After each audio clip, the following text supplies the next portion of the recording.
അപ്പോൾ ലാസ്റ്റ് വീഡിയോയിൽ ഞാൻ പറഞ്ഞില്ലേ ആഗ്രഹിച്ചിരുന്നൊരു ട്രെയിൻ യാത്രയായിരുന്നു. കണ്ണൂർക്കാണ് നമ്മൾ പോയത്. കണ്ണൂർ എത്തിയ പിന്നെ നമ്മൾ ആദ്യം മുത്തപ്പനെ കാണാം, അങ്ങനെയാണല്ലോ. അപ്പോൾ മുത്തപ്പനെ കാണാൻ വേണ്ടി പോകാനായിട്ട് നോക്കിയപ്പം ഇവിടെ ഊബർ ഇല്ലാന്ന് നമ്മൾ അപ്പോഴാണ് അറിഞ്ഞത്. പിന്നെ ഒരു ഓട്ടോ എടുത്ത് നമ്മൾ പോയി. ബസ്സിനൊക്കെ വരുവാണെങ്കിൽ മുകളിൽ ഇറങ്ങിയിട്ട് താഴേക്ക് നടക്കാനുണ്ട് കേട്ടോ. അപ്പോൾ ഇതാണ് മുത്തപ്പൻ്റെ അമ്പലം. ഭയങ്കര പ്രത്യേകതകളുള്ളൊരു അമ്പലമാണ്. ഇവിടെ വന്നവർക്കും ഇതിനെക്കുറിച്ച് അറിയാവുന്നവർക്കും അറിയാൻ പറ്റുമായിരിക്കും. അമ്പലത്തിൽ ഏത് മതക്കാർക്കും വരാം. ഉള്ളിൽ നായ്ക്കളെ കാണാം. മുത്തപ്പൻ്റെ വാഹനം നായയാണ്. പിന്നെ കള്ളും മീനുമൊക്കെയാണ് ഇവിടെ നീതിക്കുക. അങ്ങനെ ഒരുപാട് സ്പെഷ്യാലിറ്റീസ് ഉള്ള ഒരു ആളാണ് മുത്തപ്പൻ. പണ്ട് പലരും പോയിട്ടുണ്ടെന്ന് പറഞ്ഞപ്പോൾ പോകണമെന്ന് വിചാരിച്ചൊരു സ്ഥലമായിരുന്നു. ഒത്തിരി ആഗ്രഹിച്ച് വന്നതാണ് കണ്ണൂർക്ക്. മുത്തപ്പൻ്റെ അടുത്ത് വരാൻ പറ്റിയതും നല്ലൊരു ഭാഗ്യം തന്നെയാണ്.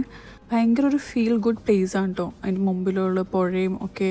ഇവിടുത്തെ പ്രസാദത്തിന് പ്രത്യേകതയുണ്ട്. വൻപയറും തേങ്ങാക്കൊത്തൊക്കെയാണ് ഇവിടുത്തെ പ്രസാദം. അതിൻ്റെ ഒപ്പം ഒരു ചായയും തരും. പിന്നെ അവിടെ നിന്ന് ഇറങ്ങി നമ്മൾ അത്യാവശ്യം മുത്തപ്പൻ്റെ പടമൊക്കെ വാങ്ങിച്ചു. അപ്പോൾ അത്രയേ ഉള്ളൂ. ബായ്.